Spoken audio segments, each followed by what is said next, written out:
আজকে একজন লিডার বলতেছিল যে ছাত্র শিবির নাকি ডাকসুতে কখনো অংশগ্রহণ করে নাই, একজন মিডিয়াতে বলে ফেলতেছে, একজন একটা নির্দিষ্ট সংগঠনের লিডার। আমার ওনাকে বলতে ইচ্ছা করছিল যে 1977-এ ছাত্র শিবির গঠিত হওয়ার পর থেকে 77 পরবর্তী 79 বা 80 82 বা 90 যে কয়টা রাষ্ট্র হয়েছে প্রত্যেকটা ছাত্র শিবিরের প্যানেল ছিল। আপনি করছেন কেমনে একটু পর সাদিক কাইম পাকিস্তানি স্লোগান দিতে হয় সে চিন্তা করছেন, আপনি কখন আরেকজনের এজেন্ডা বাস্তবায়ন করতে হয় ঠেকাইতে হয় সে চিন্তা করছেন।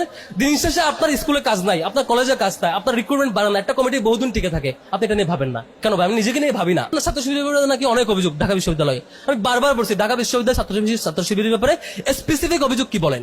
10টা কেস, 5টা কেস, 3টা কেস, এই 10টা কেসের কারণে শিবির ঢাকা ইউনিভার্সিটি রাজনীতি করতে পারবে না। অভিযোগ দেন, আমি ডিল করি, লিগালি ডিল করি, ফর্মালি ডিল করি, সেটা করবেন না। আপনার খালি হচ্ছে মানে শুধু এজেন্ডা হাজির করবেন, ট্যাগিং ফ্রেমিং না।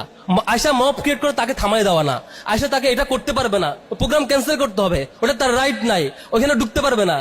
আমরা কয়জন একমত হলাম, চুক্তি